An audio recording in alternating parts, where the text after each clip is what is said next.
बिस्मिल्लाहिर्रहमानिर्रहीम। मैं हूं सरदार तैयब खान और आप देखें हैं सच की तलाश ST के व्लॉग। आज हम मौजूद हैं पार्लियामेंट हाउस के सामने डी चौक में, शारा दस्तूर में। मेरे साथ मौजूद हैं नौजवान सहाफ़ी हैं मोहम्मद अलीजा ख़ान। इनसे जानते हैं कि मौजूदा जो सियासी सूरत-ए-हाल है इस हवाले से जानते हैं। अलीजा साहब, ये फरमाइएगा कि जिस तरीके से कल इमरान खान साहब को ज़मानतों पे जो है वो ज़मानतें मंजूर हुई, उसके बाद जो है हमने देखा कि हलीमा खान साहिबा के दोनों अब साहबजादों को गिरफ़्तार कर लिए गए। इस हवाले से क्या कहेंगे?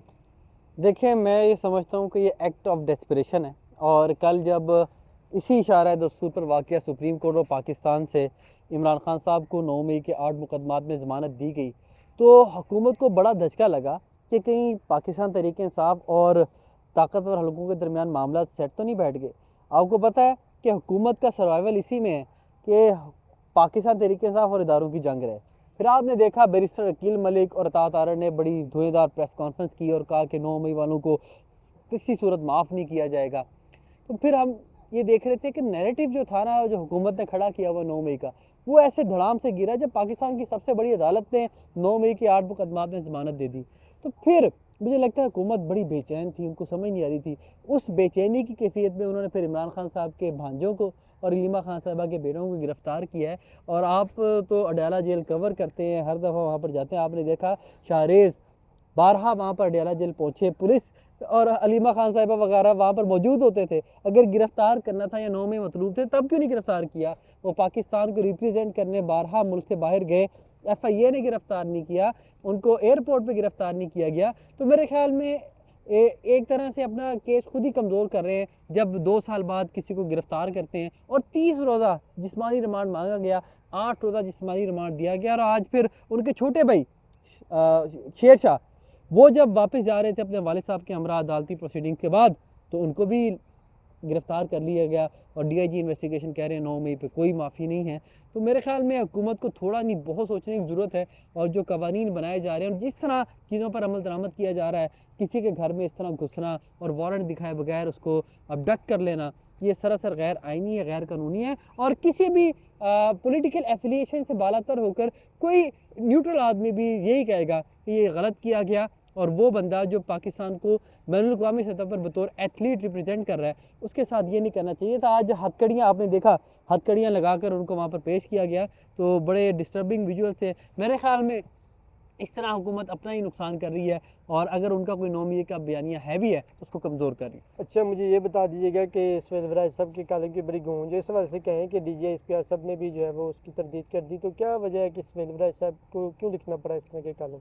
देखिए, ये तो अब सुहेल वड़ाई साहब बता सकते हैं कि उन्होंने वो कॉलम क्यों लिखा, लेकिन जो उन्होंने पहला कॉलम लिखा है वो अगर आपने पढ़ा हो तो उसमें उन्होंने बारहा इस बात का इजहार किया कि फ़ील्ड मार्शल से मुलाकात के लिए उन्होंने बहुत कोशिश की। और जब से ये फ़ील्ड मार्शल आसिम मुनीर ने अपने ओहदे का चार्ज संभाला है, तो उनकी बड़ी कोशिश थी कि फ़ील्ड मार्शल से मुलाकात हो सके और उन तक रसाई मुमकिन हो सके। तो फाइनली फिर मोहसिन नकवी साहब ने ये एक अहम कलीदी किरदार अदा किया और सुहेल वड़ाई साहब फिर ब्रसल्स गए, वो मुलाकात हुई, उन्होंने फिर उस चीज़ को बयान किया।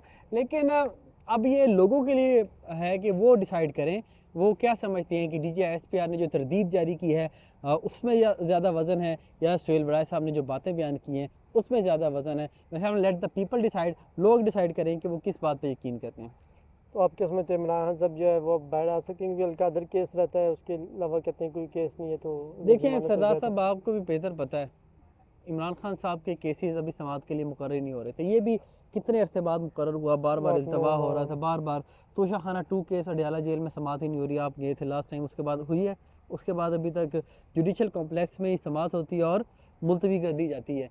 तो मेरे ख्याल में अभी हनूज दिल्ली दूरस्त, अभी 190 मिलियन पाउंड केस है। आज अंसार अब्बासी साहब ने स्टोरी की है नई जुडिशल पॉलिसी के तहत उसकी समाअत अगले साल से पहले होना मुमकिन नहीं है। तो इसका मतलब अगले साल तक खान साहब जेल में ही है। और उन्होंने कहा कि जी मैं हुकूमती जो आला शख्सियात हैं उनसे बात हुई है, वो कहते हैं कि खान साहब की रिहाई मुमकिन नहीं है। आप देखें, पाकिस्तान एक ऐसा मुल्क है जिसमें कोई भी चीज़ प्रेडिक्ट करना मुश्किल है। आपको पता है जब नवाज शरीफ साहब वतन वापस आए हैं तो उनके केसेस ऐसे ख़त्म हुए हैं और वो बिल्कुल बरी हो गए।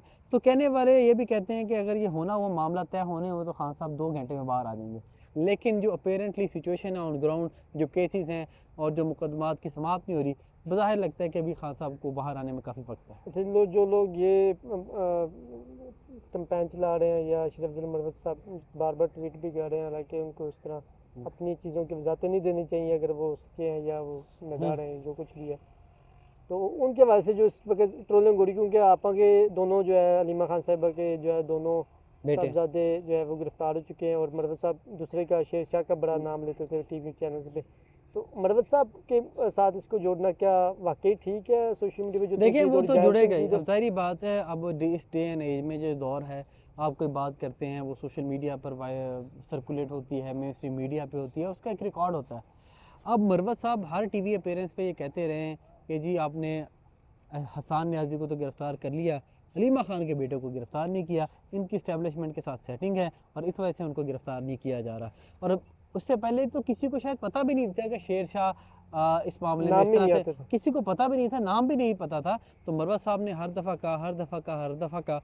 मेरे ख्याल में अब वो जब गिरफ़्तार हो गए हैं तो मरवत साहब को ठंडक पड़ गई होगी। मरवत साहब को जो है वो सोचना चाहिए कि इस तरह उनको जो है शेर शाह लोगों का नाम नहीं लेना चाहिए था, ख़ान की फैमिली को टारगेट नहीं करना चाहिए था। जो उनके वर्कर हैं, जो उनके साथ जो उनकी आवाज़ भी मुश्किल टाइम में बनते रहे, वो अभी उन्हीं के क्लिप पुराने उठा के जो है वो मरवत साहब के साथ टैग करो। मरवत साहब बार बार पता नहीं क्यों जवाब दे रहे हैं ट्वीट पे, मैं तो इसमें तो नज़रअंदाज करना चाहिए और कहें कि हाँ मुझसे गलती हो गई है, मैं नहीं चाहता था कि इस तरह हो गया। बहरहाल उनका ज़ाती मामला है, वो जो चाहें कर सकते हैं। अब वो आज़ाद हैं, इंडिपेंडेंट उम्मीदवार बन चुके हैं। तो बहरहाल शरीफ अफजल मरवत साहब को अब मैं समझता हूँ कि थोड़ा सा जो है वो ख़ान की फैमिली पे टारगेट नहीं करना चाहिए, क्योंकि ख़ान की फैमिली इस वक्त कुर्बानियाँ दे रही है। हसन न्याजी भी ऑलरेडी 2 साल से अंदर हैं और अभी 2 और इमरान खान साहब के भांजे जेल के अंदर चले गए हैं। तो खुदारा इमरान खान की फैमिली को, क्योंकि हम लोग तो साफ़ी हैं, हमारा तो खैर किसी के साथ कोई वो तल्लक नहीं है, लेकिन ये है कि ख़ान की फैमिली इस वक्त कुर्बानियाँ दे रही, तो उस पर मैं नहीं समझता किसी किस्म की कोई भी उंगली उठाए, और उंगली नहीं उठानी चाहिए, वो मरवत साहब हो या कोई भी इंक्लूडेड कोई भी हो, उसको उंगली नहीं उठानी चाहिए। उम्मीद है आपको व्लॉग अच्छा लगा होगा। इंशाल्लाह नए व्लॉग के साथ आपकी खिदमत में फिर हाजिर होंगे। अली साहब ये बताइए जगह कौन सी है, थोड़ा सा हमारे नाज़रीन को बता दें देखिए मैं जाते चाहूँगा जाते। आप साथ साथ थोड़ा सा दिखा भी दें, बड़ी खूबसूरत जगह है।